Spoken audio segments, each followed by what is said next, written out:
What's going on, guys? Glitch back here with another video. In today's video, we're gonna be talking about Apex Legends Legacy gameplay trailer. I've already watched it. Alright, I was gonna do my reactions and my thoughts at the end, but for some reason my recording software won't record the video. It just records every time I pause. It pops up with the video, so for some reason. So we're just gonna talk about the points in the video that I think something should be said. Alright, so in the gameplay trailer, it shows arenas. It's going to be a permanent mode, which I think is going to be great, because from what I saw in the trailer, arenas is sick. Alright, so it's a 3v3, right here, 3v3, and there's going to be custom maps, as like you saw on another trailer, the past trailer, a couple days ago, like a week ago I think it was, and 3v3s, tailored maps. I think it's going to be sick. So there's a buy system. You spawn in, you pick your legend, you spawn into these spawn areas. Each side has their own spawn area, each team. And you get, if I can get the frame, you get a buy menu. Alright, so P2020, Wingman, Mozam, RE45, R9, Bolt Leader, Eva, Mastiff, Volt. Another interesting thing, PK. PK's in the buy system and not in an airdrop like these weapons here. You can buy meds here, heat shield, I think that is, grenades, and your skills. So I think a question I had with it is, you're gonna have to buy it. Is that the passive? I think that's Rev's icon for his passive. So when you load in, you're not gonna have your Legends passive, you're just gonna have to buy those skills. So you have to buy your passive, your tactical, and your ultimate. And then you see up here, helmet, purple armor. That's round 1, so that's what you start with. I don't know if it's gonna change every round. It doesn't say in the trailer, but I don't think it does. I watched the whole trailer. I've only watched it once, so I haven't like gone through and picked out stuff already. But you start with purple armor, purple helmet, round 1.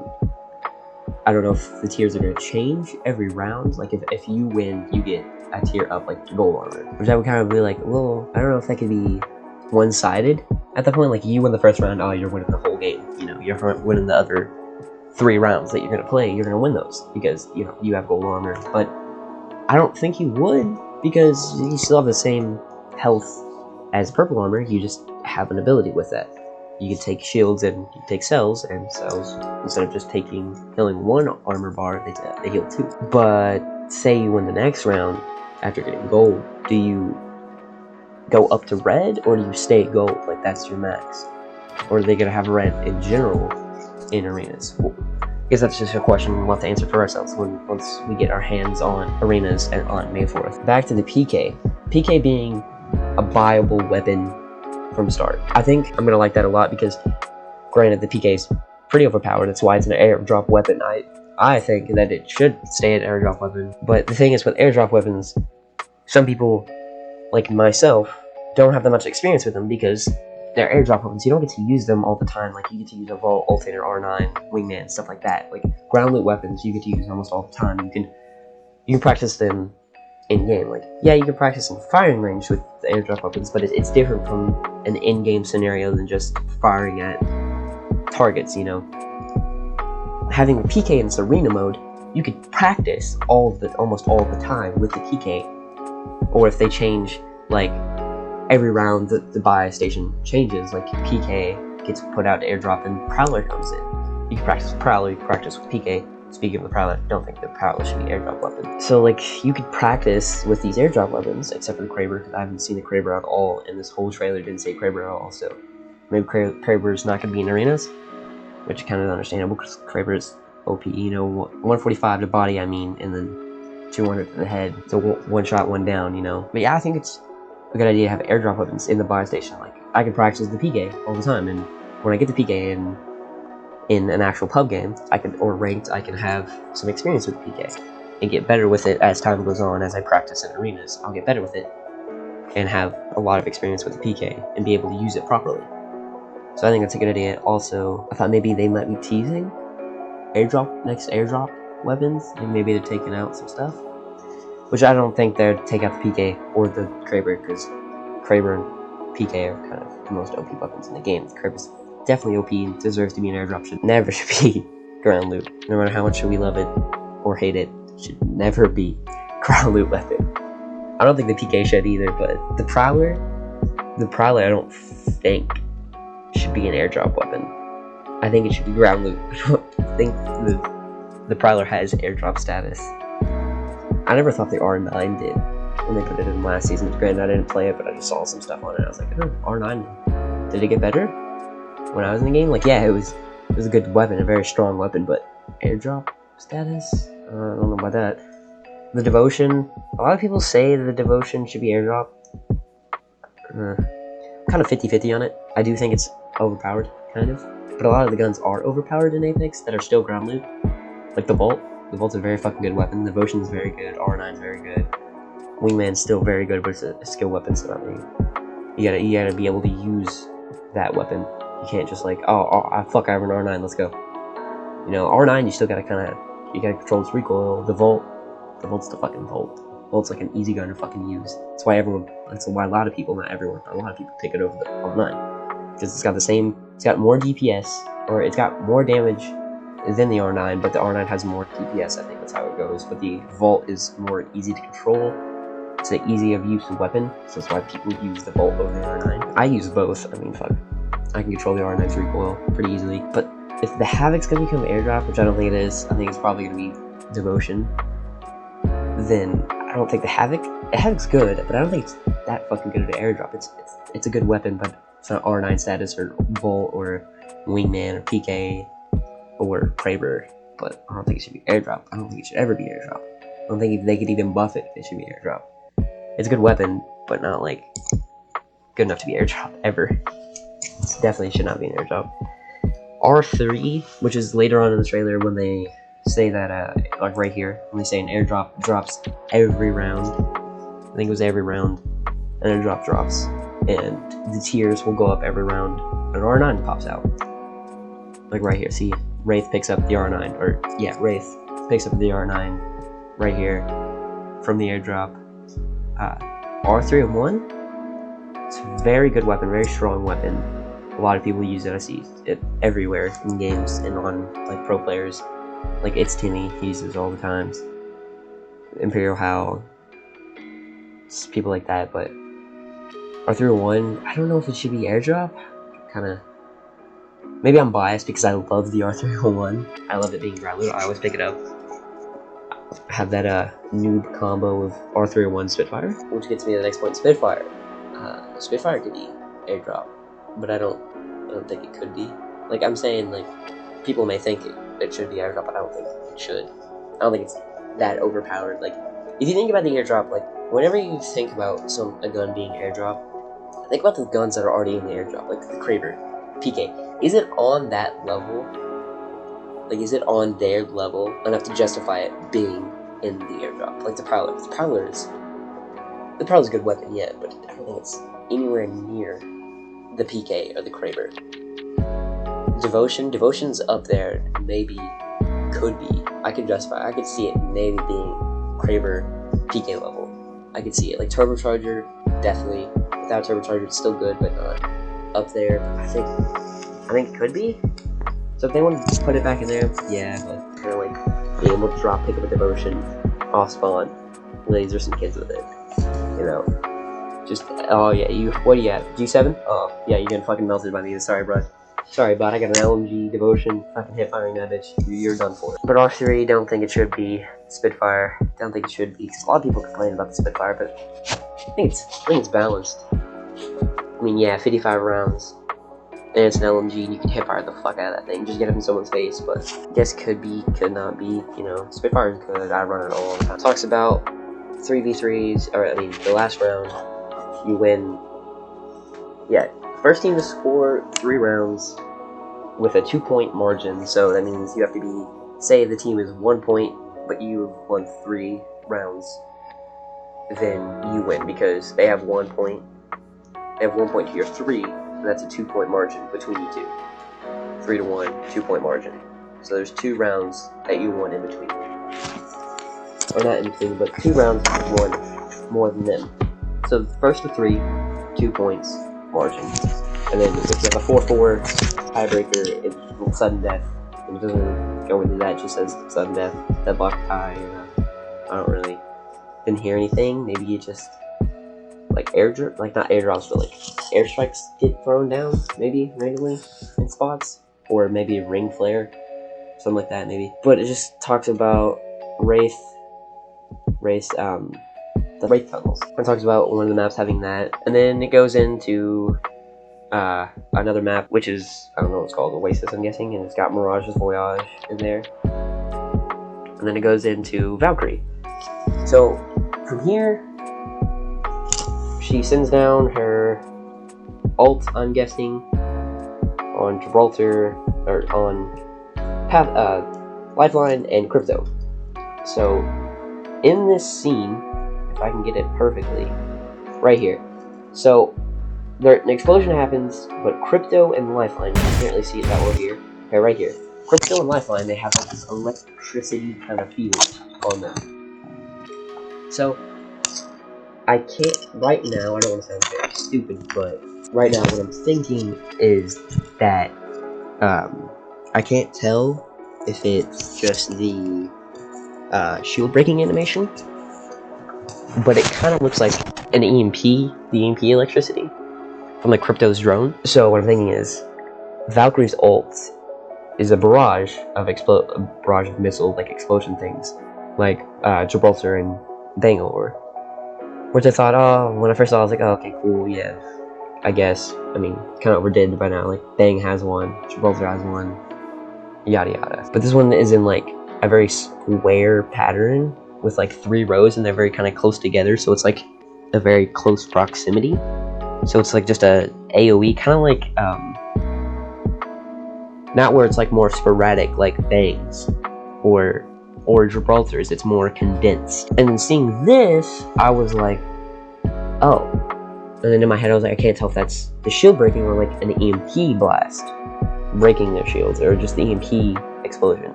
So if it's an explosion and an EMP blast, that's kind of OP. Because if it does the same thing that Bangs does, which is slows them, it damages them a little bit too and disorients them, and does an EMP, but it's kind of OP. So I thought maybe, oof, her ult could be good. Her ult could be very good. And then it shows her tack, which she can fly up and then drop back down, like when we're dropping out of the dropship and you're gliding in, or free falling in to the map. It's kind of what you do. You free fall in again, or after taking a balloon, you know, you free fall. That's what you do with Valk. But she can attach these wires right here to her teammates and fly up with them too. Okay, which I thought, oh, that's cool, that's cool, that's cool. You know, you can fire ult from that. That's a vantage point, you know. Then I saw this. Okay, Horizon. She throws her ult, which I think that might be Horizon right now. I think it was Valk, but I can't see Horizon anywhere. So from the last scene where she takes up Watson and Valk with her tag, and this next scene Horizon's throwing her ult. Does that mean her teammates and herself can throw their ults, respectively, while being in her tactical? Because that's the thing. Someone over on a building, oh, I'm gonna fly up with my attack with my teammates. Horizon throws her ult. You know, another teammate throws their grenades, the regular fucking grenade spam with Horizon's ult. But you could also put down Valkyrie's ult while they're being sucked into the black hole. And they're stuck there, and if you aim it correctly and put it right on the black hole gadget thing, and it's that condensed square right here with the 3 rows, boom, they can be dead, you know. And if you can shoot, because it shows in another scene, another frame where she's in her tack and she's shooting, like right here. It shows her in her tack and she's shooting. Yeah, so this is her gliding in with her attack, and then the ult. See, she throws down her ult too. Yeah, see, this is the ult. This is a really good frame, actually. Kind of explaining what I was thinking as a strategy with her, as to justify her being OP. This is her ult. Got rows, and see how it's more condensed and more like sporadic everywhere, like Bangs or Gibraltar's. You know, you got one here, one here, one here, one here, one here. It's kind of like in a circular kind of AoE, but it's kind of sporadic. This one's straight, you know, in a box kind of format with like rows. So it's more condensed, and like I said, throw it right on Horizon's ult, and if it is an EP and does everything that Bang's Angel Walters do, like this could be, she could be very overpowered. She could be very used a lot, probably used in Pro League, like the Pro Circuit, like a Valkyrie Horizon lineup with maybe someone else, like maybe a Blood, you know. I don't really know what's in Pro League meta. I just know Blood and stuff like that. I think is still in meta. I don't really know, but like Horizon and Valkyrie could work very well together. You know, throw her ult. If that is the case, you can throw ults, which I think it is. We know that Valkyrie can throw her ult while being attacked, but can her teammates throw her ult? If they can, and that's what this is showing here, then like that's kind of OP. Throw Black Hole from Horizon, they're getting sucked in. You can shoot Valkyrie's ult right on top of them, and they're just getting sucked in constantly into this black hole. And throw your grenades, you know, you can still do the grenade spam with Horizon's ult, and then just throw her down. Valkyrie's ult in there, bro. That's such a good ambush. Like they could be so low in health, and you can just shoot them dead, because you can still shoot while being in Valkyrie's attack. So I thought it was really cool. All right. On to the next thing, Bojack bow. So, Bloodhound is following Horizon in his Beast of the Hunt ult, and she uses her attack to fly up, and he hits her. I can't tell if he hits her in the head. I can't play the video because it doesn't record, but I can't tell if he hits her in the head or the body, but it one-shots her. If she's full armor, full health, and it one-shots body, then oh boy, this skill weapon is going to be pretty overpowered. And then it shows that you get two hop-ups. You get Shatter Caps, which when you have the hop-up on, it shoots the arrow, but it splits it into more arrows, kind of like a shotgun blast. And what I was thinking, maybe they're probably going to lower the damage, but it shows in the video, he shoots Fuse, and then shoots a Bloodhound. Bloodhound goes down in one shot, but the Fuse goes down in two. 2 arrows with the Shattered Caps hop up on, and then 1 arrow to Blood, and they both go down. So maybe they don't lower the damage, and it's still gonna be OP. And then they show another one. Yeah, Deadeye's Tempo. That's the second hop up, Deadeye's Tempo. So it has a faster, I don't know how to say this with a bow. It's like faster rechambering. So faster. I don't even know what the fucking term is for a bow, man. But it rechambers faster, so you can shoot faster rate of fire, basically. It's that. So it looked from the video, it kind of looked like this, just from eye point of view, like just from the naked eye, kind of looked like the 30-30 repeaters hip fire rate of fire. You know how the hip fire changes, or the rate of fire changes when you're in hip fire than when you're ADSing. It kind of looked the same, and that could be. I see how that could be used very well. Like both of these, I think, could be used very well in close range fights. Like obviously because it's a shotgun kind of blast, and Deadeye's Tempo, I guess you could use it long range too. But like this one, I could think of more like hip firing the bow, because it chambers faster. You can fire it, load another arrow, pull it back, because it pulls back even faster too. You put the arrow in there fast, pull it back fast. You pull it back fast. So I could see both being used in like close quarters combat. And then we get a teaser for the new map, which is, well, it's kind of a rework of a map, kind of changing it up a bit. Olympus Infestation, I believe it's called. And there's like these vines everywhere. Their ships have come in, vines everywhere, and then you get this shot of Pathfinder, Octane, and Horizon all in this. I think this is like the docks area. And you can think out like plants everywhere and shit. Looks pretty cool. Honestly, from the video, go watch the video, because the video does more justice than what I can do. I'm just giving my thoughts and opinions on this. But overall, I think the arena modes could be great. You know, something else from just the Battle Royale kind of standpoint of the game. Battle Royale is fun, yeah, but sometimes you just get bored of playing Apex. But this 3v3 mode, you know, you get bored of the Battle Royale mode, you can go to arenas, you know. Arenas can also be used as just play, but also can be used as practice, I feel, because, again, the supply drop weapons, you can practice supply drop weapons. I'm probably going to be playing a lot of arenas just to practice, but I feel like arenas can be fun too. I could definitely see myself and some of my friends playing on arenas. You know, just having a 3v3. You know, it's called to be used for tournaments. You know, I could definitely see this be using as a tournament format too, for like a summer, like the winter circuit. You know, you can throw in like one of the 3 games could be an arena game. You know, between a team and another team. You could have an arena game between 2 teams, another arena game after that, 2 teams. But there's like 12 teams in a pro circuit match, right? I think. Yeah, whatever. But I could probably see it be like a format. You know how they have COD tournaments? I mean, this could be like the same thing. But overall, I think the season's gonna be fun. Extermination, I mean, Olympus, whatever the fuck it's called. I don't remember. This is the new Olympus map right here. Arenas, the new Legend Valkyrie. I think it's gonna be a very fun season. And yeah, I think it's gonna be great. If y'all enjoyed this little breakdown and my thoughts on the trailer, make sure to leave a like and subscribe. I'll catch you on the next one. Peace.